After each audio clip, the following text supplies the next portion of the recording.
Эгэлэлвэз дундын бүс ярилцлагын нэвтрүүлгийн ээлж дугаар та бүхэндээ хүрэхэд бэлэн боллоо.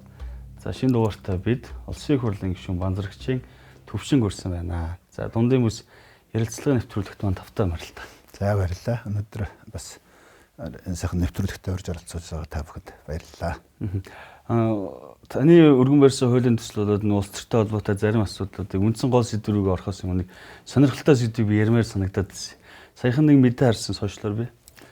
Дэлүү хөтгтийн хөөрөг 95 жилийн дараа эх орондоо ирлээ гэдэг мэдээ харж ирсэн. Таны зураг явж байгаа. Тий. Нөгөө дэлүү хөтгтийн Латимар нарын одоо харилцаа холбоо Америк Монголын энэ хамтын ажиллагааны тухай юм ой болоод тэгээ энэ дээр дэлүү хөтгт Латимарын дэм зургийн үсгэлэн гарсан. Тэн дээр одоо тэр Латимаргуун ач охин тэр хөөргийг Монголд ингэж авчирч гардуулсан. Тэгээд нутгийн гишүүн за угаасаа тэр дэлүү хөтгтийн төрсөн нутагтаа биш нэг 30 км-ийн газар л төрсөн юм лээ. Зохион аймгийн төр төвтэй тий. Тэгээд тэр нутгийн хүмүүс тэгээд гарсан төрийн төвшөд гардуулчихгээд гардуулсан бас бэлэгтэй сайхан үйл явдал болсон. Би харин таныг харчаад за ямар холбоотой юм бол доо гэж ирсэн. Нэрээ Зохион аймгийн хүн шүү дээ гэж бодоод харин. Тий. Эндээс ингээд харахад яг тэр дэлүү хөтгтийн төрсэн газраас манай төрсэн нутагч нэг 30 км. Ойрох юм биш үү? Тий. Жалхан цутгтийн төрсэн нутгаас нэг 35 40 орчим км. Аргигэний төрсэн нутгаас нэг бас нэг 40 орчим км. Тэгэхээр тэр бүсийн л хүн байх гэдэг юм л да. Тэр хэд бас тэгэл нутгаас төрсэн их хурлын гишүүний хувьд гардуулчихгээд надад гардуулсан гэдэг их бэлгшээлтэй үйл явдал боллоо. Тэгээ 95 жилийн дараа улсын үндэсний музейд бас дэлүү хөтгтийн тэр нандин хөөрөг одоо шилжүүлээ өгсөн гэж ойлгосон шүү дээ тий. Ер нь бол нааш нь авчирч одоо тэр дэлүү хөтгч өөрөө Латиморгод яг тэр хөөргөө бэлгэлж ирсэн мөлий. Owen Latimore гэж тий. Тэгээд тэдний одоо ач охин бол Монголда байх нь зүйтэй гэж үзээд ингээд нааш нь бэлгэлж байгаа юм лээ. Тэгээ бэлгшээлтэй сайхан үйл явдал болж байна да гэж би тухайд тэр их сайхан харж ирсэн. Та тэр Owen Latimore гэдэг хүнийг ер нь судалж үзэж юу? Ер нь бол яг дэлүү холбоотой хүн болоод Латиморгоо тэр үнэтэй хөөргөө бас өвлөс юм болдоо гэж би тухайд бодоо тантай уулзвал нэр асуудаа гэж бодчихсон. Ер нь бол дэлүү хөтгч нөгөө Монголоос гараад тэгээд энэ өвөр Монголд байж байгаа цаашаа Бээжин ороод тэндээс Тайван ороод одоо Чанкайшигийн туслах зөвлөх байсан гэж байгаа шүү дээ. Тэгж байгаа дэрэн тэр Латимор гэж Монголч эрдэмтэнтэй тааралдаад тэгээд тэр Америк руу гараад явсан. Одоо ер нь бол дэлүү хөтгтэйг Америк руу гарахад нь тусалсан гол эрдэмтэн. Тэгээд тэр хоёр бол тэр Бурхны шашныг Америкт аваачаад одоо тэнд бас хийд тухайн үед тэр халимгууд байсан хийдийг байгуулад тэнд олон шавьтай болоод монголч одоо эрдэмтдийг тэнд бас нэлээд олноор төрүүлсэн тийм том эрдэмтэн юм билээ. Тэгээ энэ хүний ач охин бол бас яг л одоо дэлүү хөтгтэй хойрхон байсан. Одоо тэр охиных нь хүүн буюу одоо тэр Латиморгуун хүн Батүлэг гэдэг дэлүү хөтгтээс яг Монгол нэрээ авч исэн хүн байсан билээ. Тэгээ энэ хүмүүс ч одоо Монголд их илэгтэй. Тэгээ Монголын түүхийг их одоо судалдаг. Монгол судалгааны төвийг ч бас их байгуулж хувь нэмэр оруулж ажиллаж байсан ийм л хүмүүс юм билээ. Бас их сони тийм Монгол нэр өгж ийн гэдэг. Бас их сонирхолтой. Ер нь дэлүү хөтгттэй бараг цуг өссөн шихүү гэж хэлж болох юм билээ. Одоо тэр түүхийг харж яхад дэлүү хөтгтөд очиж эрхэлдэг, дэлүү хөтгт нэрийг өгчээсэн, байнга очдог, эргээд тоглодог байсан энэ төрөл их олон сайхан үйл явдлууд тэнд болж байсан. Тэгэхээр их л ойрын хүн гэж үзэж болох юм билээ. Зөвхөн буянтай улсууд байна. Одоо монголчууд бас үндэсний музейд очиж дэлүү хөтгтийн хөөргийг нүдээр харах боломжтой юм байна шүү дээ. Энэ бол сайхан үйл явдал болсон. За хоёулаа үндсээр рүү оръё. Та бол нийгэм даатгалын ерхий хууль нэмэлт өөрчлөлт оруулах тухай хуулийн төслийг 40 гаруй гишүүнтэй тий.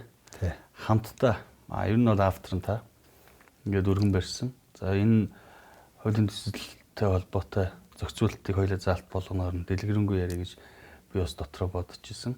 Тэгээд эхлээд улс төрийн ганц нэг асуулт таны би асуухан зүг баг гэж бодож байна. Хүмүүс их сонирхож байгаа. Улсын их хурлд нам бүлэгтэй болно. Бүлгийн босгод авсан гишүүдтэй зуудалтай болно гэдэг бол маш том давуу талтай. Улс төр хийн, бойкот хийн. Дээрээс нь завсралга авна, улс төрийн шийдвэрүүд гаргана гэдэг их чухал. Ардчилсан намын бүлэг бол их хурлдах хоёр дахь том бүлэг. 42 гишүүнтэй. За энэ бүлгийн дараах хэн байх вэ гэдэг асуудал сая сүүлийн хэд хоног үргэлжиллээ. Энэ дээр бол хоёр хүний нэр гарч ирсэн. Нэг нь Банзарагчийн Төвшин, нөгөөх нь Хишигдэн Бэрлийн Тэмүүжин гэж хоёр хүний. Та нэрээ дэвшүүлсэн юм уу те? За яг процессын хувьд бол хэн ч нэр дэвшүүлээгүй. Намын дарга бүлгийн дарга байгаа. Тэгээд намын дарга бүлгийн дарга бол өгнө гэдгээ зарлцсан. За тэгээд гишүүд дотор бол энэ хоёр кандидат байж болох юм а гэсэн одоо нэр яригадаад явж байгаа. За нэгч аль аль нь татгалцсан ч юм байхгүй. Одоо аль аль нь дэвшүүлсэн процесс бол яваагүй. Ягаад гэвэл бүлгийн хурал болоогүй байна. Бүлгийн хурал болж иж намын дарга өөрөө бүлгийн дарга албасаар өгж иж дараагийн нэр дэвшилтүүд явагдана. Тэгэхээр энэ гадуур яваад байгаа мэдээ бол бас ортой. Одоо жишээлбэл миний нэрийг тодорхой хүмүүс дэвшүүлээ. Өөрөө бас дэвшээч гэсэн бодолтой байгаа. Тэмүүжин гишүүний өвч гэсэн бас л тийм л бодолтой байх шиг байна лээ. Тэгээд тэр нь тухайн үеийн хурлаараа шийдэгдэх асуудал. Одоогор бол ингээд нөгөө нэр дэвшилт явагдаагүй учраас бас. Тийм. Гэхдээ та ортой гэж хэлж байна. Танд ер нь улсын их хурлд гартчихсан намын бүлгийн дарга болох амбиц байгаа юу? Гэхдээ болохгүй юм байна л да. Анх удаа сонгогдсон гишүүний хувьд бүлгийн даргыг удирдах туршлага байв болов? Ер нь яг улсын их хурлын гишүүд ч одоо хуучин сайн нь аль нь сайн гэж үздэг. Одоо олон жил байсан нь хийж бүтээсэн зүйл ихтэй бол сайн л байх. Сайн туршлага хуримтлуулсан бол сайн л байх. Шинээрээ орж ирсэн хүмүүс нь одоо туршлага сайн юм уу, одоо ер нь зорилго сайн юм уу гэдэг асуудал бас яригдэн шүү дээ. Тийм учраас их хурлын гишүүд бол жагсаалтайх байна уу, тойргийнх байна уу, хуучин байна уу, шин байна уу? Чи өөрийнх нь чадвар чадамжийн асуудал шүү дээ. Тийм их. Гишүүд бол ерөөхдөө хоёр хуваагдсан байлээ. Таныг дэмжиж байгаа гишүүд байна. Залуу хүмүүс анх удаа сонгогдсон эсвэл жагсаалтайх гэхгүйгээр ялах ямар шаардлага байхгүй. Энэ бол цааш улс төрчдийн өөрсдийнх нь амбицийн асуудал. Нөгөө талдаа туршлагатай хүн хэрэгтэй. Парламентд олоодаа суусан гэж. Тийм таны хэлдэг үнэ. Аль нь сайн юм бэ гэвэл хэмжээ нь хүн болгонд өөр байх. Тэгэхээр ер нь бол таны хэлснээр энэ бүлгийн асуудал дотор шийдэгдээд бүлгийн даргын асуудлаа шийдэх байх. Гэхдээ бүлгийн дарга энэ хоёр том сонгуулийн өмнө бол маш чухал мэс. Ялангуяа парламент төрийн ордон дотор болох улс төр дээр бол бүлгийн манлайлал гэсэн үг шүү дээ, тийм үү? Тий, яг нь ер нь бол ингээд характер болон мэрэгжлийн хувьд оцгод бие эдэнсэгч. Тэмүүжин гишүүн бол хуульч эрх зүйч, бас мундаг сайн хуульч эрх зүйч. Эрх зүй үндсэн хуулийн гаргалгаа талдаа Тэмүүжин гишүүн мэдээд сайн байгаа. Эрх зүй болон энэ улс төрийн шийдвэр гаргалтаар бол би илүү одоо 50 тал руугаа. Тэгэхээр энэ улс төрийн тогтун 50 байдлыг мөн эсвэл намынхан бүлгийг эв нэгдэлтэй байлгах, олон хүмүүсийн хүслүүдийн дунджийг олох энэ төргээд бас давуу талууч байна, сул талууч байгаа. Гэхдээ энэ чинь манай бүлгийн гишүүдийн л өөрсдийнх нь сонголтын асуудал шүү дээ. Тэгээ би таныг яг парламентын гишүүдийг одоо хийж байгаа үйлдэл хэлж байгаа үгнээс нь харахад харьцангуй хийгээгүй гишүүн байна да гэж би харж байгаа. Одоо ингэж дүгнэгч хугацаа тодорхой хэмжээнд болцсон баг. Та бүхэн бол их хурл сонгогдоод 2 жилийн хугацаа болж штэ. Тэгэхээр энэ ямар хүн бэ гэдэг ерөнхий чиг шугамд гарцсан явж байгаа гэж ойлгож байгаа. За тэгэхээр хоёулаа таны өргөн барьсан хуулийн төслийг янда нийгмийн даатгалын ерөнхий хууль нэмэлт өөрчлөлт оруулах хуулийн төсөл. Би энэ хуулийн төслийг бол өргөн барьснаас нь хойш харж байгаа. Ерөнхийдөө бол аж ахуй нэгжүүдэд учирч байгаа хүндрэлүүдийг тодорхой хэмжээнд ачааг нь багасгах, бууруулах ийм тодорхой зохицуултууд ер нь орсон. Аж ахуй нэгж ажил олгогч байхгүй бол ажлын байр байхгүй шүү дээ. Тэгэхээр яг энэ зохицуулттай холбоотой асуух зүйлүүд байна. За эхний асуудал бол ерөнхийдөө бол тодорхой 3-4 чиглэлээр ийм зохицуултууд орсон байна лээ. За эхний асуулт бол одоо энэ нийгмийн даатгалын шимтгэл гээд байгаа ажилтнуудаас бол одоо хөдөлмөрийн хөлсний доод хэмжээг 7 дахин нэмэгдүүлснээс дээшээ буюу одоо 7 дахин нэмэгдүүлс хөдөлмөрийн хөлсний доод хэмжээ 792 мянга, 7 гэхээр чинь 5.5 сая төгрөг болчихж байгаа. За 6 сая төгрөгийн цалин хэрвээ би авдаг бол 5.5-аас хойшоо 500 мянган төгрөгийн нийгмийн даатгалын шийдэл ногдуулдаггүй. Одоо ажилтны хувьд юм байна. Гэвч ажил олгогчийн хувьд ийм босго байхгүй. Тэгэхээр босго дээр нь бол өөрчлөлт хийе гэдэг асуудлыг бол хуулийн төслөөр байлгах гэж ойлгосон. Та энэ заалт дээр дэлгэрүүлж яриач. Тэгэхээр одоо нийгмийн даатгалын одоо хууль гэдэг байгаа чинь дотроо 5 сан зохицуулж байгаа. За энэ бол байдаг л зүйл, байх ёстой зүйл чааш тач ингээд хөгжөөд явах зүйл. Нийгмийн даатгалыг албан журмаар авна гэдэг нэг хууль байгаа. Ямар юмнаас албан журмаар авах уу? Ямар орлогоос нь авах уу гэж байгаа. Тэгэхээр ерөнхийдөө олон улсад байдаг жишг энэ төр бол хөдөлмөр эрхлэлтийн харилцаанаас авдаг. хөдөлмөр эрхлэлт гэдэг бол одоо ажил олгогчийн тавьж байгаа ажлын байран дээр тэр хүмүүсийн одоо тодорхой зорилго цаг хэмжээнд нь ажиллаж байгаа тэр ажил хэлцээр гэсэн үг шүү дээ. Тэгээд энэ Монгол Улсын хөдөлмөрийн хуулийн заасан харилцаа. Тэгээд энэ харилцаанаас хоёр талаас нь албан журмаар авна гэж байгаа. Хоёр талаас нь гэдэг нь нэг тал нь одоо тухайн ажилтны цалингаас нь суудахад авна гэдэг буюу тухайн ажилтнаас нь өөрөөс нь авна. Нөгөө тал нь тухайн ажилтныг авч ажиллуулж байгаа байгууллагаас нь бас авдаг. За энэ хоёр чинь ингээд хоёр талаас нь авна гэдэг ойлгох зүйж байгаа. Тэгэхээр одоо бол манай байгаа хэрэгжиж байгаа хуулийн дээр байгууллага нь ажилтнаа хэдэн ч цалин өгсөн 12.5% одоо нийгмийн даатгалыг төлж байгаа. Одоо танд 10 саяг ч өгсөн, 50 саяг ч өгсөн одоо тэр дүнгээс нь тооцоод 12.5% нийгмийн даатгалыг албан журмаар төлчихөж байгаа. Тэгэхээр энэ нь бол байгууллагад одоо цалингаа одоо өндөр байлгах сонирхолгүй болгож байгаа. Энийг одоо тэр хөдөлмөрийн өсний доод хэмжээг 10 дахин нэмэгдүүлснээр ингээ хязгаарлалцахлаар байгууллагууд цалингаа өндөр өсгөх одоо ийм сонирхолтой болно л гэсэн ийм санаа. Энэ одоо хөдөлмөрийн өсний доод хэмжээг 10 дахин нэмэгдүүлснээс дээшх дүн бол угаасаа ер нь тэтгэвэр тэтгэмжч нөлөөлдөггүй, юунд ч нөлөөлдөггүй, зөвхөн үзүүлж байгаа нөлөө бол нийгмийн даатгалын санг бол тодорхой хэмжээгээр нэмэгдүүлж байгаа. Гэхдээ нөгөө талдаа тэтгэвэр тэтгэмж ямар ч тооцоолтод ордоггүй дүү. Харин эсрэгээрээ байгууллагыг цалингаа нэмүүлэх сонирхлыг бууруулж байгаа ийм үйл явдал учраас энийг яг одоо хувь хүнтэй адилхан дээд хэмжээг нь тогтоочоо гэж байгаа. Ингэснээрээ одоо үр ашиг гарна. Байгууллагууд цалингаа нэмэх сонирхолтой болно. Иргэдийн гар дээрх орлого нэмэгдэнэ. Тэр хэмнэсэн дүнгээр ажлын байрууд бий болох одоо юм тооцоолол гарч байгаа. Тэгээ эндээс болоод нэг 200 гаруй тэрбум төгрөгийн нийгмийн даатгалын сан буурах юм. Энэ буурах зүг нь одоо тэр cost benefit analysis гэдэг өртөг өгөөж анализ гэдэг шинжилгээгээр ингээд шинжилээд үзэхлээр эргээд эдийн засгтаа илүү нэмэх үр дүн авчирч байгаа. Үр дүн гарч байгаа. Тэгэхээр одоо эн чи ямар зардал гарах вэ? Энэ 200 эдийг яаж нэрх үү гэхээр тэр аргачлалын дагуу ингээд тооцоод үзэхлээр эдийн засаг улам идэх чинь хүмүүсийн гар дээр хорлого нэмэгдэнэ, ажлын байр нэмэгдэнэ. Энэ олон том аргачлалуудыг бас ингээд дэлгэрэнгүй хийгээд явах хэвээр. Ер нь энэ cost benefit analysis гэдэг энэ аргачлалыг олон улсад бол хийдэг. Маш том эдийн засгч нар нь хийгээд одоо татвараа бууруулах уу, өсгөх үү, тэр нийгэмд хохиролтой байна уу, иргэн тохиролтой байна уу, аж ахуйн нэгж тохиролтой байна уу, төсөв тохиролтой байна уу? Ер нь бүхэлдээ Монгол улсад хэрэгтэй мө хэрэггүй мө гэдэг энэ анализыг нь бүх талаас нь гаргаж хийдэг ийм анализ байгаа. Тэгээ цаашдаа ер нь эдийн засгийн шийдвэр гаргахдаа энэ анализуудыг хийж явахыг одоо олон улсын байгууллагууд бас зөвлөдөг. Харамсалтай нь манад бол хийхгүй байгаа. За би энэ гурван залт дээр гурвуулан дээр нь бол хийж үзсэн. Гурвуулаа тус тустай юм эерэг буюу нийгэм эдийн засагт одоо эдийн засгийн дэвшлийг нэмэгдүүлэх боломжтой сайн үр дагавар гарна гэсэн ийм үр дүн гарч байгаа. Тэгээ би таныг яг энэ асуудал дээр яг асууя гэж бодож ирсэн. Одоо хувь хүний орлогын албан татврын асуудал, нэмэгдсэн өртгийн орлогын албан татврын хууль гэдэг энэ хуулиудад нэмэлт өөрчлөлт оруулах хуулийн төслүүдийг гişүүд санаачлаад яваад байна. Одонтой ээж гэдэг юм уу, яг төсөв дээр очих, ачаалттай очих ийм салбаруудад. Тэгээд эргээд хэлэхдээ гişүүдийн тайлбар нь төсөвд ачаал үрнэ. За зарим сангуудад ачаал ирнэ. Гэхдээ эдийн засгтаа эргээд наа чи эрг үр дүн авчирна гэдэг л тайлбар хэлээд байгаа. Төсөвд ачаал нэмжээвэл яаж эдийн засагт эрг нөлөө авчрах юм бэ гэдэг асуулт байгаа. Энийг та үзэж байгаа хүмүүст энгийнээр ингээд тайлбарлаж өгөөч.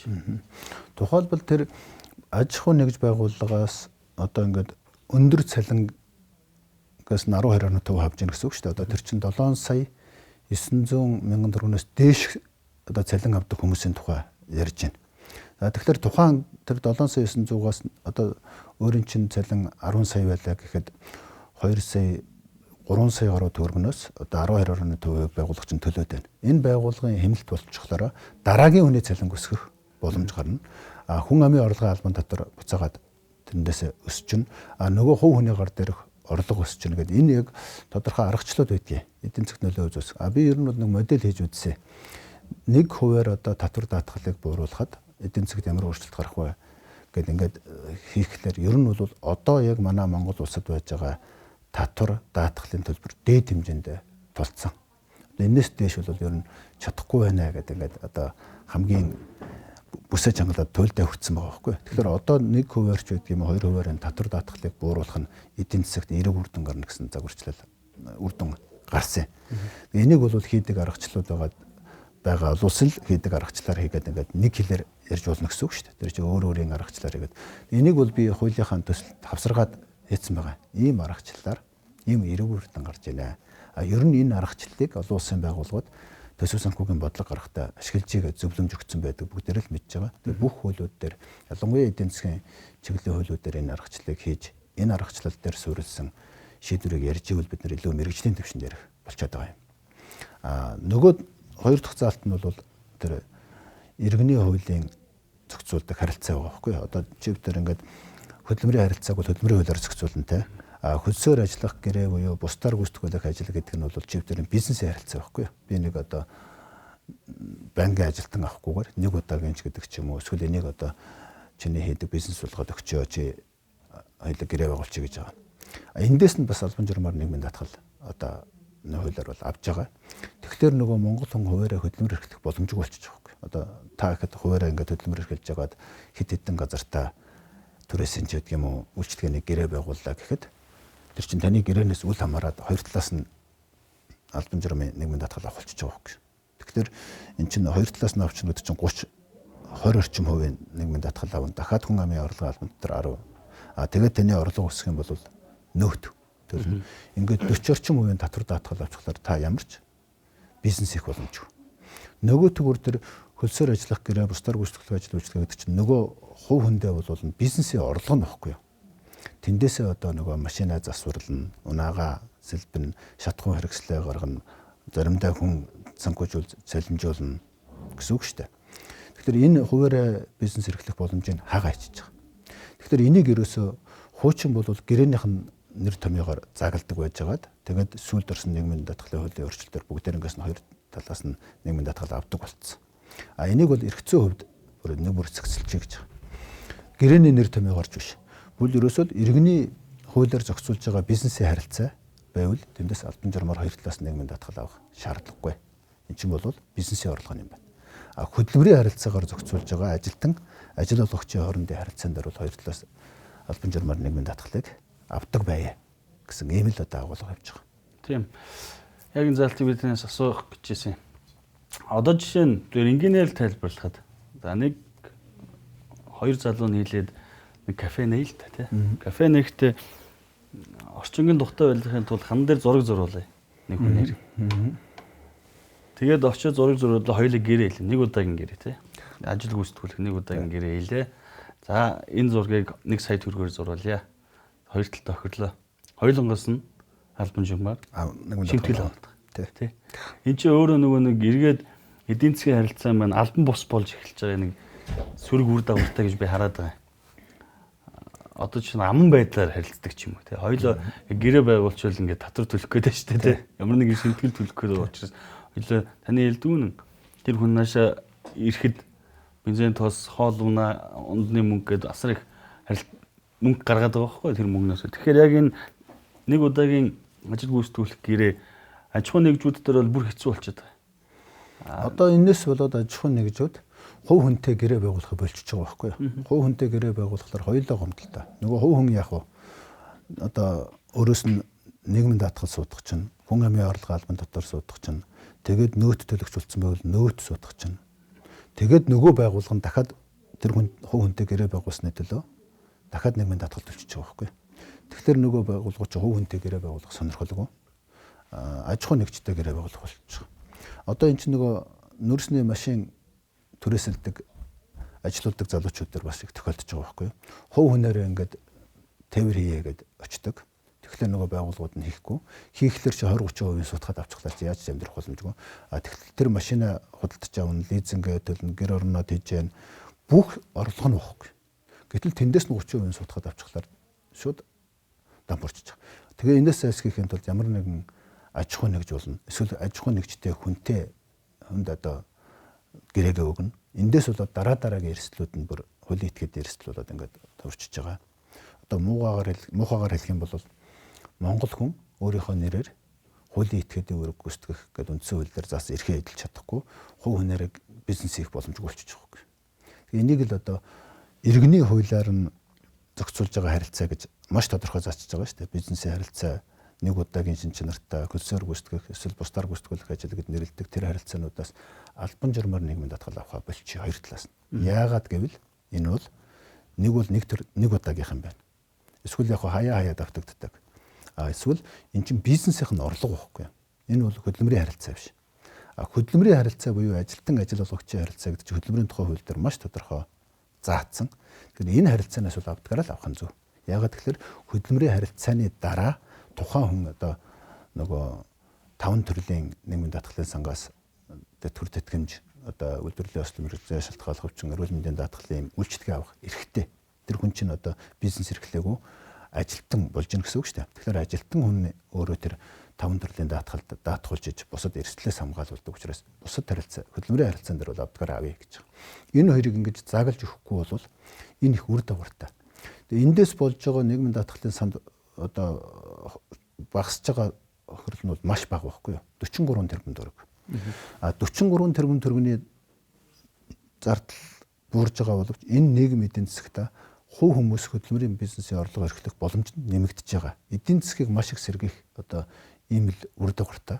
Тэгээд дахиад нөгөө cost benefit анализ хийгээд үзэхэд дахиад маш их эерэг нөлөөтэй хүмүүсийн сэтгэл зүйч гэсэн маш их эерэг нөлөө үзүүлэх юм л үр дагавар гарч байгаа. Одоо Солонгосоос хуваараа хөдөлмөр эрхлэх гээд маш олон хүмүүс ирсэн байна шүү дээ. Тэд нар чинь нэг ингэ компаниудтай хуваараа гэрээ байгуулад бараа үйлчлэгээ үзүүлэх нөгөө бусдаар гүйцэтгүүлэх ажлуудыг хийх боломжтой байсан. Тэгэл эндээс хүн амын орлогын албан дотороо төлөөд өөрөө олон байгууллагуудыг гэрээ хийдэг гэсэн бол одоо энэ нийгмийн даатгалын хууль үйлчилж гисэн цагаас эхлээд тэр нь боломжгүй. Заавал хуулийн этгээд байгуулах хэрэгтэй болчихж байгаа. Ийм одоо бид нар өөрийнхөө дотоод хөдөлмөр эрхлэлтийг, ажил эрхлэлтийг хязгаарлалцсан зохицуулт хийсэн байхгүй юу. Тэгээ энэ нь эргээд одоо нийгэм эдийн засгт маш том хор охирол болгож байгаа учраас энийг засчихъя л гэж байна. Тийм. Хувь хүн өөрөө бизнес хийгээд орлого олох боломжийг ч гэсэн нөгөө талаараа хашаалж байгаа. Ийм хэлбэр байгаа. Бас нэг асуудал байна. Таны өргөн барьсан хуулийн төсөлтөөр. Тэр бол одоо 2008 онд хийсэн өөрчлөлтөөр ажил олгогч ажилтнаа хоол унааны мөнгө ч гэдэг юм уу те өгдөг. Гэтэл энэс нь хүртэл шинтгэл авдаг зохицуулттай. 2008 оноос хойш. Энийгээ болио гэдэг агуулгатай зохицуулт орж ирсэн гэж харсан. Одоо хоол унааны мөнгө гэдэг чинь бол тэр хүнийг ажилд орох анхан шатны хэрэгцээ байхгүй юу? Одоо та нэг байгууллагад ажилд орлоо гэхэд одоо 8 цаг ажиллахын тулд өдрийнхөө нэг хоолыг нөгчөө. Нөгөө талдаа ирж очих автобусны унаа ч юм уу таксины мөнгөний өгчөө гэхэд эндээс нь хоёр талаас нь нийгмийн даатгал авдаг болсон. Тэгэхээр одоо таны бодит орлого маш их багасж байгаа. Байгууллагч гэсэн хоол унааны мөнгө өгөх сонирхолгүй болж байгаа. Ингээд нөгөө байгууллагаас хувь хүнийхээ орлогыг нэмэгдүүлэх боломжууд нь асар хязгаарлагдмал. Одоо хувь хүнийхээ орлогыг л нэмэгдүүлээ. Яг ажлын байран дээр очих идэвхжлийн нэмэгдүүлээ гэхдээ тэндээс нь хоёр талаас нь 20% нийгмийн даатгал авчдаг.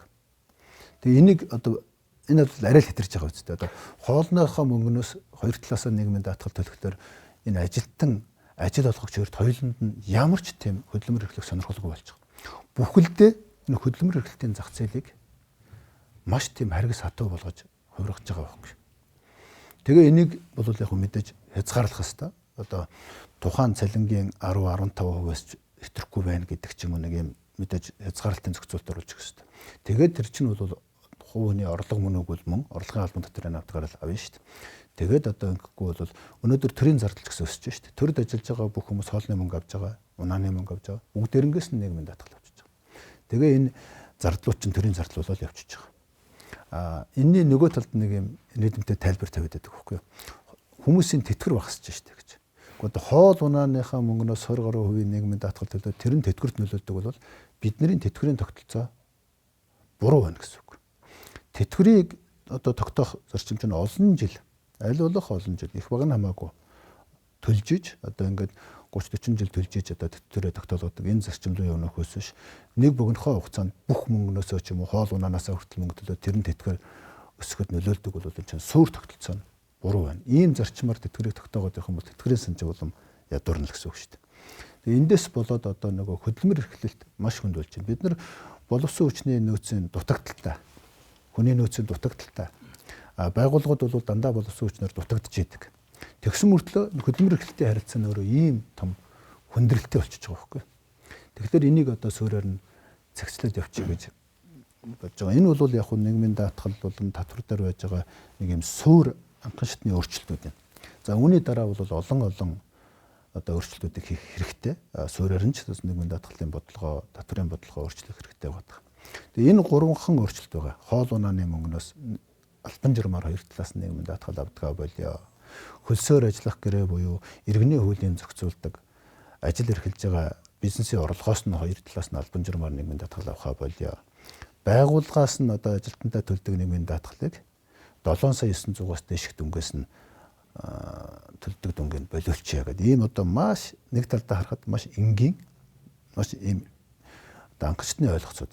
Нөгөө талдаа энэ гурвын нөлөө нь бизнес эрхлэлд ажил олгогч ажилтнгийн харилцааг бол маш сайн дэмжиж яг одоо энэ эдийн засгийн яг энэ хүндрэлтэй үед хөдөлмөр эрхлэлтийг дэмжих, иргэдийн одоо бодит орлогыг нэмэгдүүлэх, байгууллагыг энэ тодорхойгүй төрийн хяналт шалгалтын дарамтуудаас чөлөөлчих. Ийм л одоо эдийн засгийн үр дагавартай залтууд гэж би бол хувьдаа үзэж байгаа. Эдийн засгч нараар тэр cost benefit analysis-ыг хийлгүүлж үзэхэд бол үнэхээр хөдөлмөр эрхлэлтийг дэмжих юм байна.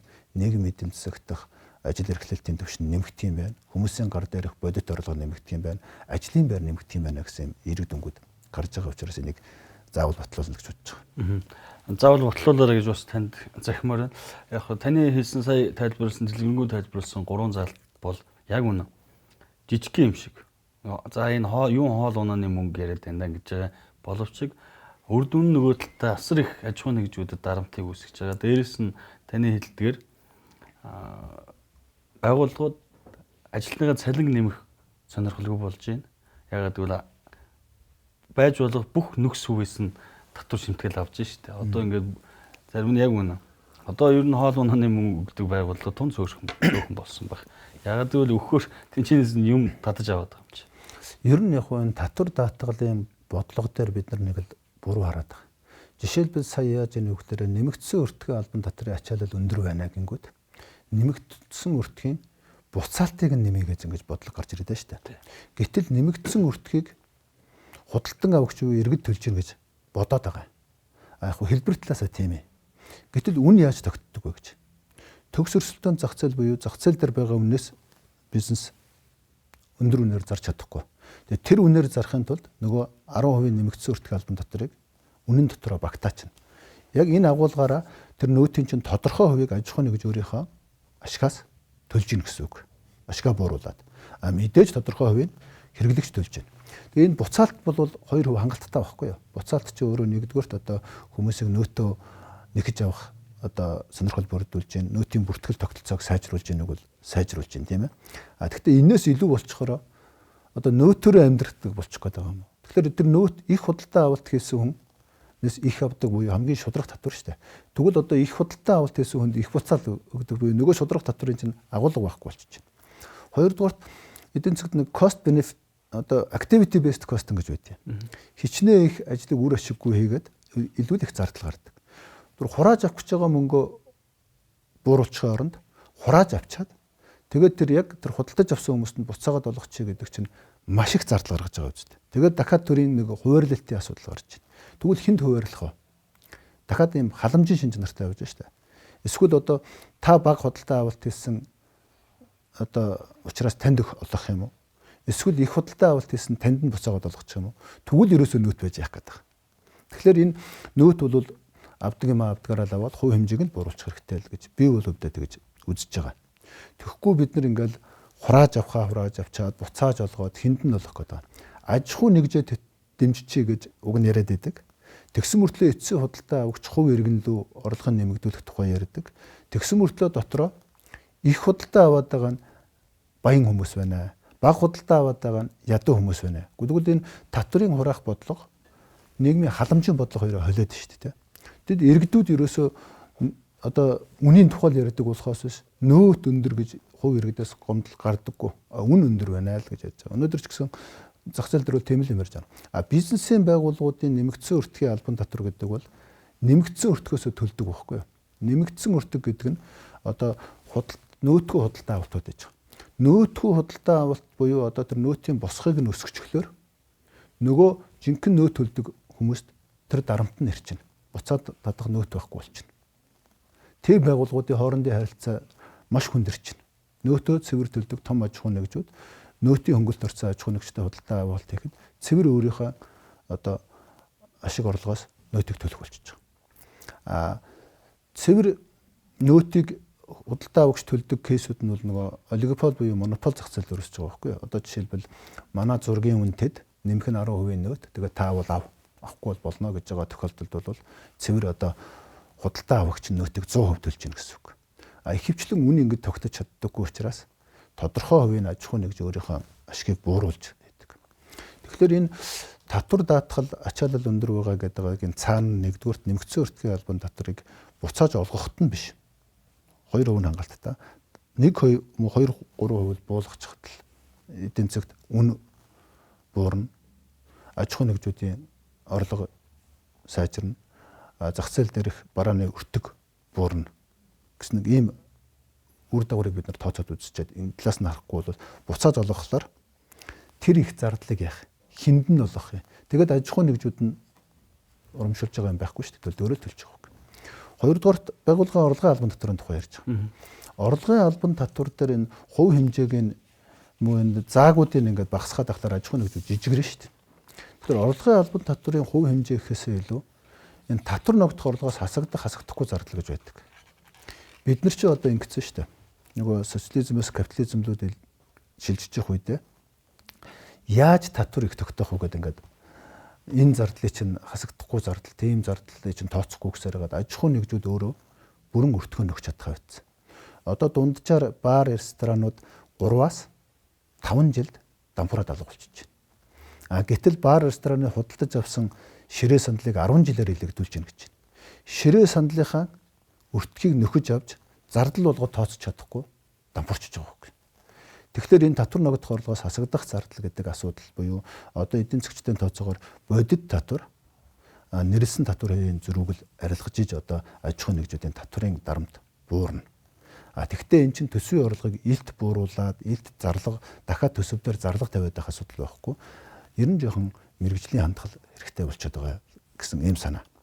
Хувь хүний орлогын албан татварч гэсэн эцсийн дүндээ яг хувь хүний орлогын албан татвараас болоод хувь хүмүүс чинээлэг болох уу гэдэг асуудал гарч ирж байгаа. Хувь хүний орлогын албан татварын хувь хэмжээ нь өндөр байгаа мó? Эсвэл авж байгаа зарчим нь өндөр байгаа мó? Аж ахуй нэгжийн орлогын албан татварын хувь хэмжээ нь байна уу? Эсвэл тэр хуваарлалтай байгаа юм шиг байна гэж. Гэтэл өнөөдөр одоо төсвийн буюу манай төрийн оролцоо дотоодын нутгийн 30% даваад байгаа байхгүй юу? Энэ юу хэлээд байна вэ гэхээр одоо эдийн засгт төрийн оролцоо дэндүү өндөр байна. Тэнгүүт дэндүү өндөр байхлаар төр баян байна. Төрийн одоо мөнгө зарцуулж байгаа хэлбэр нь шудраг бас эдийн засгт бодиттой үр дүн авчрахгүй байна.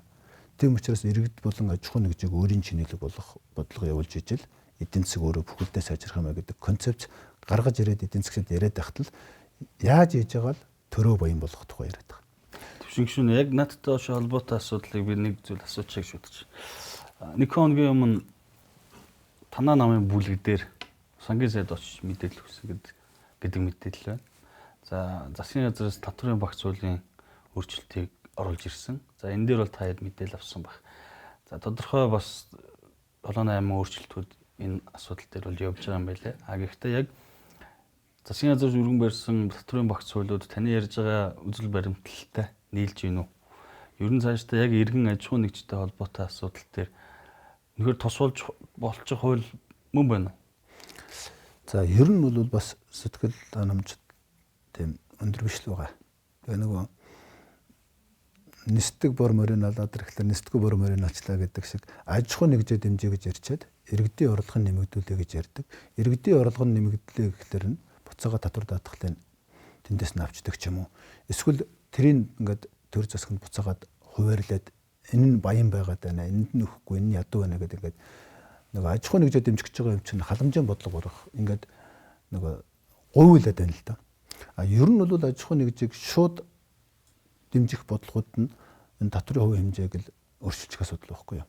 Тэгээд дараа нь тэр чинь төр засгаас ч гэсэн олон хүмүүс ажиллаж байгаа ажлын байруудыг маш эмгцэгцтэй тодорхой болгох ёстой байтал дандаа ингэж тойруулсан бодлогод яваад байгаа учраас нэг тийм үр ашиг нь муутай байна уу гэж би хувьдаа харж байна. Сая бүлэг дээр ч гэсэн ярихад сая энэ нөөтийн асуудлыг бас нэлээд ярьсан.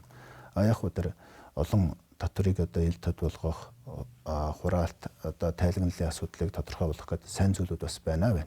Гэхдээ ер нь энэ татвараас амар энгийн байх хэрэгтэй.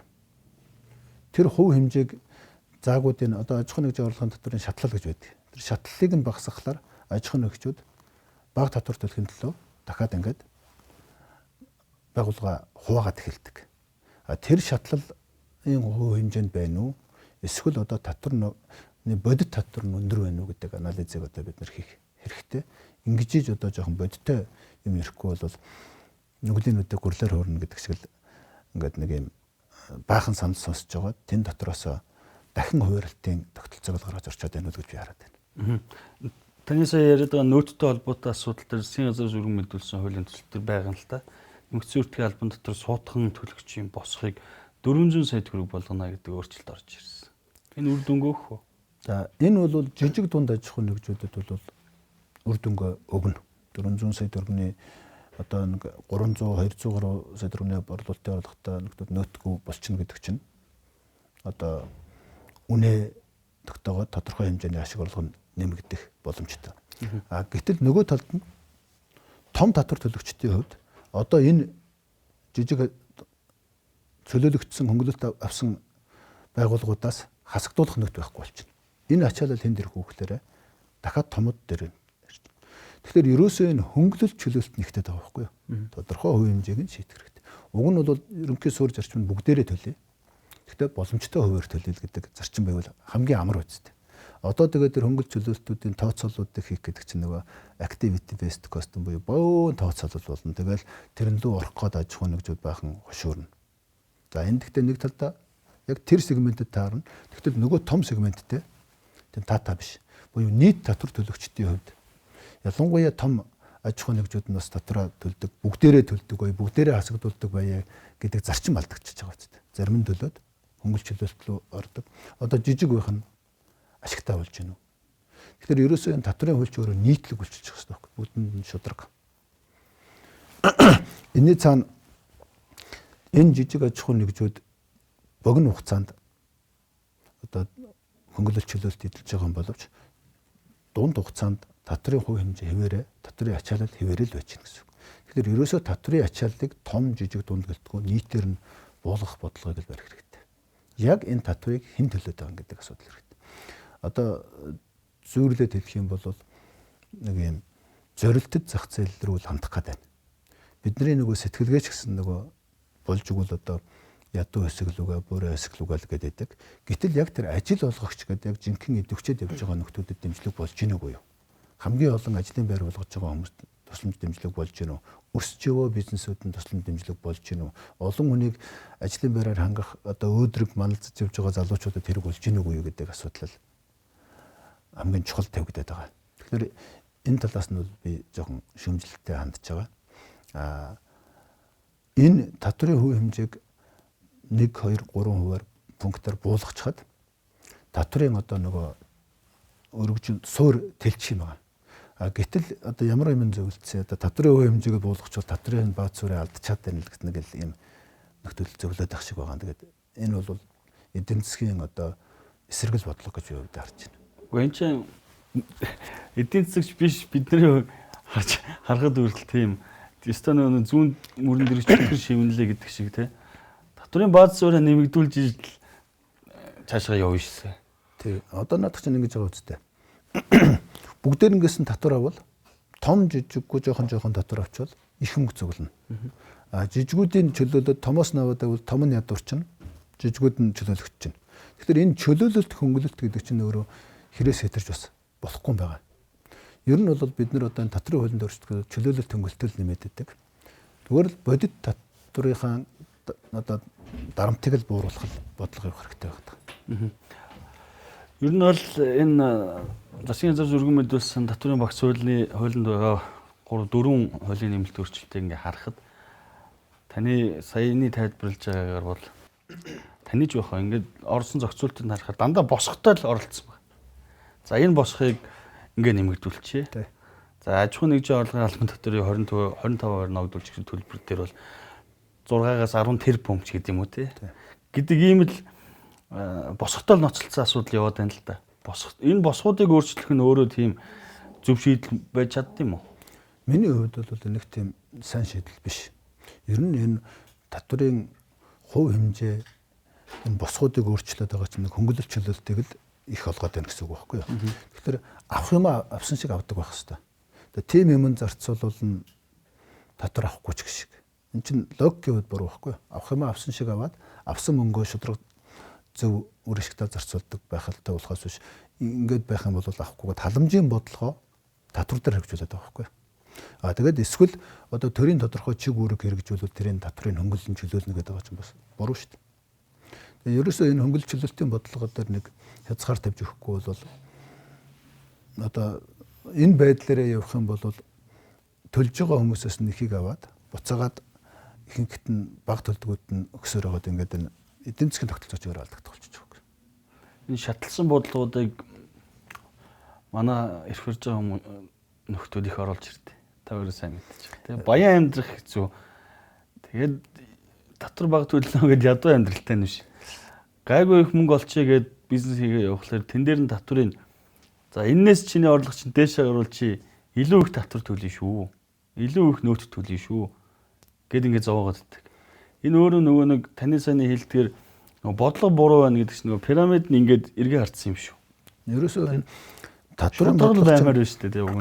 Татврын бодлого чинь нэгдүгээр төсвийн одоо орлогыг бүрдүүлж байгаа шүү дээ. Тэгээ төсвийн орлогыг бүрдүүлж байгаа. Нөгөө талдаа татврын бодлого чинь өөрөө нөгөө орлогын тэгш хуваарлтын асуудал ярьдаг. Орлогын тэгш хуваарлтыг буруу ойлгочихлоороо халамжлуу татврын бодлого чиглүүлээд байгаа байхгүй юу? Ядуу байх тусам бага орлоготой байх тусам татвараас ч хөнгөлөлт чөлөөлөе гэдэг нь шүү дээ. Тэр хүмүүсийн бодит орлогыг нэмэгдүүлэх нь нэмэгдүүлнэ. Гэтэл даалгавар нь ажлын байрыг нэмэгдүүлье. Орлоготой болгоё. Илүү өндөр орлоготой болгоё. Бизнесүүдийг илүү хөгжүүлье гэдэг бодлого яриад хийж байгаа зүйл нь бол ядуу байвал их хөнгөлөн шүү. Ядуу байвал буцааж олгоно шүү. Ядуу байвал татврын бодлогоор дэмжин шүү гэдэг ийм л ам ажил дээр яг эсрэг үйлдэл байгаа юм зү. Тэгэхээр татвар тэгш байх хэвээр. Том жижиггүй бүгдээрээ төлдөг байх хэвээр. Маш энгийн байх хэвээр. Нэг олон аймаар тооцоолол хийгээд байхгүй. Тэгээд бодит татвар нэрлсэн татвар хоёр ойролцоо байх хэвээр. Аж ахуйн нэгжийн орлогын албан татвар одоо дунджаар 10% гэж ярьдаг. Гэтэл одоо би нэлээд хэдэн жилийн өмнө судалгаа харж байсан бодит ачаал нь 36% гэж байна. Яаж ийм вэ гэхээр иймч зардлыг хасахгүй, иймч орлогыг чинь тусгаалсан хуваар ногдуулна гэдэг ингээд баахан юм заацсан. Тэгээ одоо сүүлдээ баримтын шаардлага нэгдэг болсон. Нөгөө бодиттойгоор худалдаж аваад байгаа ажил үйлчлэг нь баримтгүй болчихлоор татвар ногдох орлогоос хасахгүй зардал. Зардал биш гэж үзнэ. Тэгвэл зардал мөнгө гэж үзэх асуудал нь баримтын асуудлаас гадна дахиад нөөтгүй бол тооцохгүй. Ингээд бүр ингээд нөгөө ажил бизнес эрхэлж байгаа хүмүүс нь маш их ачааллыг нүрээд жирийн одоо тэнд зүгээр юм татврын оролцогч биш этгээдүүд нь одоо илүү өгөөж хүртэх ийм тогтолцоо явчихж байгаа юм. Тийм учраас энэ татвар ногдох, орлогоос хасагдах зардал, татврын баримтжуулалтын асуудлыг илүү жоохон сулруулж үзэх хэрэгтэй байхгүй юу. Аж ахуйн нэгж одоо эрхлэхэд хамгийн хэцүү юм чинь баримт бүрдүүлэх болчихж шүү дээ. Тэгтэл нөгөө хүмүүс чинь нөөтгүй байна. Одоо нөөтийн хөнгөлөлт чөлөөлтүүд улам нэмэгдэх тусам ихэнх нь бүр нөөтийн баримтгүй болж байна. Нөөт бол бас буруу л ойлгоод байгаа. Иргэн төлдөг гэж бодоод байгаа. Яг зах зээлээс хамааран түрүүн байсан шүү дээ. Хэрвээ төгсрөлтөө зах зээл байвал аж ахуйн нэгжүүдийн нөөт дээр нь өөр дээр нэг дарамт ирж байгаа. Томоохон монопол буюу тусгай үйлчилгээнүүд бол мэдээж яг өртөг үнэ гаргаад тэн дээр нэмэх нөөтөө ингээд зарж чадчих байгаа. Тэгэхээр энэ нөөтийн асуудал дээр дахин судалгаа хийгээд яг бодит ачааллууд нь хаана байгаа. Аж ахуйн нэгжүүд дээр нөөтийг нь дарамтыг яаж бууруулах вэ? Яг орлогын албан татврын яг бодит ачаал дарамт нь хаана байгаа гэдэг энэ одоо анализуудаа дахин сайн хийхгүй бол хувь хэмжээ бууруулах, татврын одоо хоорондын заагуудыг сулруулах энэ чинь аж ахуйн нэгжүүдийг жижиг байвал сайн гэдэг ийм юм бол хатгах чинь гэсэн үг. Дараа гарах үр дагаврууд нь тэгж л байгаа. Тэгээд одоо тэр татвар ногдох орлогоос хасагдахгүй зардал гэдэг дээр төрийн чиг үүргийг гүйцэтгүүлсэн бол хасагдуулна гэх шиг юм уу. Төр авах юм аваад хийх юм хийгээл дэмжих юм дэмждэг өнөхөөс аж ахуйн нэгжүүдийн энэ татварын зардал дээр хийж байгаа нь төрийн өөрийнх нь татварын бодит орлогыг бууруулчихж байгаа юм л асуудал шүү дээ. Яг энэ багц хуулийн төсөл дээр бас нэг сонин заалт орж ирсэн. Тэр би танаас асууя гэж бодод байгаа. За ингээд иргэн талтай л да. Хөдөлмөрийн үндэсний доод хэмжээ 792 мянган төгрөг. За түүнд тэр орлогод ноогдуулах халбан татварыг 100% буцааж олгоно гэж. За 10% тийм ээ. 79200 төгрөг. 12 сарда үржүүлэхээр 900 мянган төгрөг жилийн эцэст буцааж олгох гэдэг байна л гэсэн л зохицуулт юм шиг харагддаг. Яг энэ буцааж олгоно гэдэг агуулгаар нь нэрвэл нөгөө activity based cost буюу энэ буцааж олгох гэж байгаа үйл ажиллагаа зардал нь буцааж олгох гэж байгаа мөнгнөөсөө ч өндөр гарчиж магадгүй. Тэгэхээр энийг хамгийн хялбар зардалгүй байдлаар яаж шийдэх вэ? Авахгүй болчих хэрэгтэй. Нэгдүгээр асуудал тийм үү. Хоёрдугаар энэ бага орлоготой иргэдийн бодит орлогыг нэмэгдүүлэх үйлдэл мөн үгүй л мөн. Тэгвэл өнөөдөр нийгэм эдийн засаг тавьж байгаа асуудал нь аж ахуйн нэгжүүдийг дэмжиж ажлын байрыг нэмэгдүүлэх гэдэг юм уу? Бага орлоготой иргэдийн бодит орлогыг дэмжих гэдэг юм уу? Яг аль нь? Тэгэхээр аман дээрээ юу гэж ярьж байна? Хуулийн зорилго нь аж ахуйн нэгжүүдэд дэмжиж гэдэг байгаа үстэй. Ажлын байрыг нэмэгдүүлэх гэдэг. Яг тэгвэл наад үр дагавар чи хаашаа явах гэж байна вэ? Бага орлоготой иргэдэд орлого нь нэмэгдүүлэх гэдэг нь шүү дээ. Ингээд нөгөө нэр нь их гоё үр дагавар нь өөр зорилгодоо чиглэж байгаа учраас энийг дахиж одоо нэлээд сайн ярилцах хэрэгтэй гэж бодож байна. Тэгээд тэр 70 хэдэн мянган төгрөгийг олгох гэж байгаа зардал нь цаанаа тэр бөөн тооцоолол олон хүмүүс ажиллаад буцааж олгох тэр төлбөр тооцоо моцоо гэдэг тэр зардал нь хэд орох бол баг энэсээ ч илүү орчих магадaltaй байхгүй. Тийм учраас татварын тооцоолол хураамж буцаан олголт ч гэдэг Монгол чөлөөлөлт маш энгийн амархан байх хэрэгтэй байхгүй. За хоёулын ярилцах цаг ерөөхдөө өгч нэг хурдан өнгөрч. Цагийн холбогдлолтой ганц зүйл эдийн засгийн шүүний хувьд би танаас асуумар санагдав. Таны хоолойч нь эр өнөдөл усуугаар. Яг сүүлийн үед ингээд за жишээ нь одоо энэ махны үнэтэй холбоотой асуудал явж байна тий. За засгийн газар дээр эдийн засгийн хөгжлийн сайд бол байнгын орон дээр орж ирэхтэй. Бид нар энэ махны үнд оролцож болохгүй. За оролцохгүй. Зах зээлийнхээ зарчмаар ингээд явг гэж. Ерөнхий сайд болохоор өөр юм ярьсан. Та сонссон байх тий. За энэ стратегийн бүтээгдэхүүн дээр бид нар төр оролцож үнийг нь барих бодлого хэрэгжүүлнэ гэдэг өөрөө хэлсэн. За ингээд татаас болохоор бодлоо нөөцийн махан дээр жишээ 10 гаруй тэрбум төгрөг гэдэг тоо явчуу да сая. Ер нь яг энэ за жишээ нь за яг махан дээр л хоёлаа ярьч тий. Махан дээр махны яг энэ үнэтэй холбоотой асуудал дээр төр ингэж хүчтэй оролцох шаардлагатай байд юм уу үгүй юм? Та ер нь эдийн засгийн шүүний хувьд яг энэ дээр юу гэж бодож явдаг вэ? Мах бол манай Монгол улсын хувьд маш онцлог зүйл байхгүй. Одоо би буцаагаад өөрөөсөө асуучих. Монголчууд ер нь юу үйлдвэрлэдэг? Одоо мах л үйлдвэрлэж шүү. Яг үнэ. Биологийн үйлдвэрлэл эрхэлж байна. Өрх болгоно нь үйлдвэрлэл эрхэлж байгаа биз? Биологийн үйлдвэрлэл буюу малыг өсөж үржүүлж байна. Энэ малыг өсөж үржүүлж байгаа тэр малчтын хувьд чинэлэг байна уу? Маш ядуу болчихж байна. Тэгвэл одоо гадаад дотоодоос ингээд ирээд монголчууд юу хийж байна вэ гэхээр биологийн үйлдвэрлэл эрхэлдэг, өрх болгоно нь үйлдвэрлэдэг. Тэгвэл энэ үйлдвэрлэж байгаа өрхүүд ягаад ядуу байгаад байна? Ягаад малчтын тоо багасаад байна вэ гэхээр орлого байхгүй. Ягаад орлого байхгүй вэ гэхээр үйлдвэрлсэн тэр бараагаа зарах сувг байхгүй. Одоо Увс аймагт ч юм уу Завхан аймагт байгаа 300 хонтой хүн байлаа гэхэд жилдээ хэдэн хоноо авчираад нааш нь зархлаар тээврийн зардал нь тэр очиад ирж байгаа 20 хоноос нь өндөр гарч байна. Одоо тэр хүн хаана зарах вэ? Зөвхөн мах биш. Ноос, арьс, шир. Тэгээ ингээд нөгөө монголчуудын яг өөрийнх нь амьдарч байгаа хэм маяг буюу амьдралынх нь одоо бүх юм нэм үнгүйтчихэд байгаа учраас энэ одоо нүүдлийн мал аж ахуй нүүдлийн чигээр нөгжүүлэх төсөл хөтөлбөрийн тухай санаачлаад байгаа. Энд бол яалтчгүй тийм логистикийн тогтолцоо хэрэгтэй. Ховд, Завхан, Увс, Баян Улгийн, Баруун Таван аймаг гоолтой тий. Баруун Таван аймагаас ирээд Улаанбаатар хотод махаа зарах энэ тогтолцоо байна уу? Байхгүй. Арьсаа зарах тогтолцоо байна уу? Байхгүй. Ноос ноолроо зарах тогтолцоо байна уу? Байхгүй. Тэгэхээр эдийн засгийг анхан шатнаас нь зөв зүйтэй болгохыг энэ тогтолцоог бид нар бүрдүүлэх ёстой. Тухайлбал сум гэдэг аж ахуйн нэгж байна те. Одоо төрийн захиргааны байгууллага байна. Сумын яг үндсэн анхны одоо философи нь юу байсан бэ гэхээр 300 орчим малчид. Тэр малчдын одоо бараа бүтээгдэхүүнүүдийг нийлүүлээд зарах тэр тогтолцоог хийчихвэл тэр хүмүүсийн нэгжийн өртөг бүрнэ. 300 малчин тус тустай малаа ачаад ирвэл цаг завж гарахгүй нөгөө тэр өртөг логистикч байхгүй зарах боломжч байхгүй болчих. Энийг яаж зөв тогтолцоонд оруулах вэ гэдэг дээр бид нар харж иж яг монголчуудын нүүдлийн мал аж ахуй эрхлэлт монголчуудын амьдралын одоо завгар мэдээлүүд зөв гарч ирнэ. Энэ дээр бол төр оролцож тогтоож өгөхөөсөр аргагүй.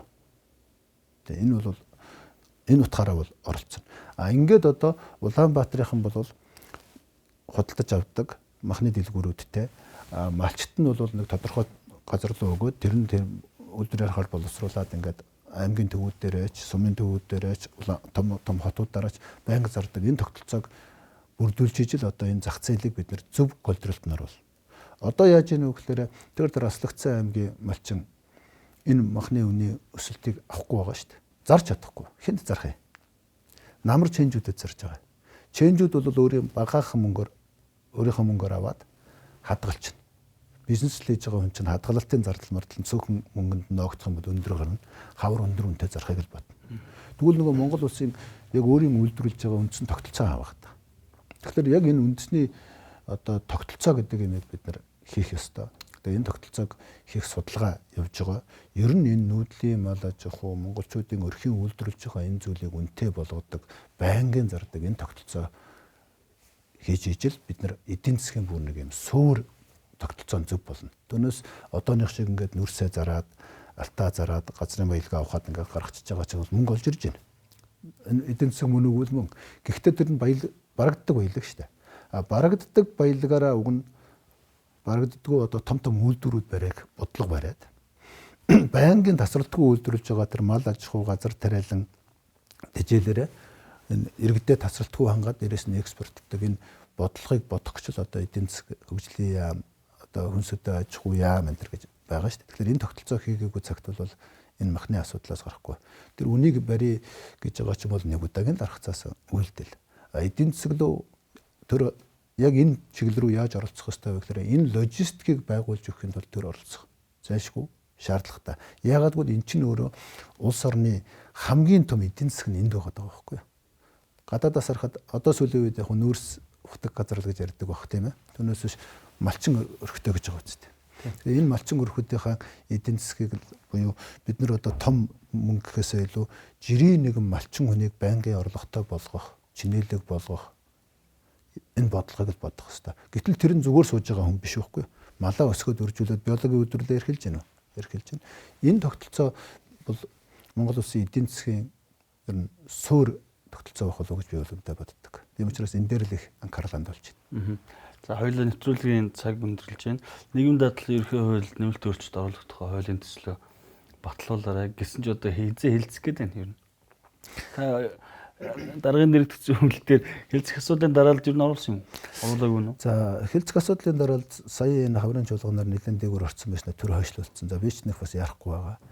Энэтэй зэрэгцээд олон энэ татвар хуулиуд орж ирж штэ. Энэ бүгдийг ингээд хэлцээд явж байгаа. Тэгээ сүүл рүү оруулах нь ч бас зөвчөж магадгүй юм. Ямар ч байсан нийгмийн даатгалын багц хууль засгийн газраас бэлдэж байгаа орж ирвэл багцаар нь хэлцээ явчихад бас болохгүй ч юм байхгүй л харагдаж байгаа. Тэгээ үүний дараа одоо татвар тэгээд энэ нүүдлийн мал аж ахуйн тогтолцооны тухай олон санаачлалууд байдаг. Тэгээ энэ дээрээ жоохон гаццсан. Би бас жоохон энэ дээрээ жоохон стресстэй байгаа юм байна. За тэгээд аж ахуйн нэгжүүдэд буян болно. Энэ хуулиа заавал батлуулаарай гэж танаас бас хүсье. Мэдээж татврын багц хуультай холбоотой асуудал дээр эргэцэн үндсэн хуулийн асуудал орж ирэхээр хуульч гишүүд нь илүү оролцоод явдаг. Энэ татвартай холбоотой, төсөвтэй холбоотой асуудлууд дээр эдийн засгийн гишүүд нь илүүтэй оролцох. Тэгээд өөрийнхөө санаа бодлыг та бас засгийн газарт саналаа тавиад явах үз. Тэгээд ямар ч байсан миний ярих гэсэн гол хуулийн төслөө бол хуулийн сайхан хэлжүүлээд засах юм байвал засаа тэгээ батлуулаарай гэж хүсье. Тэгээд дундын бүс ярилцлага нэвтрүүлгийн урилгыг хүлээн авч ирж байр суурь илэрхийл санал бодлоо чөлөөтэй илэрхийлсэн танд баярлалаа. За баярлалаа.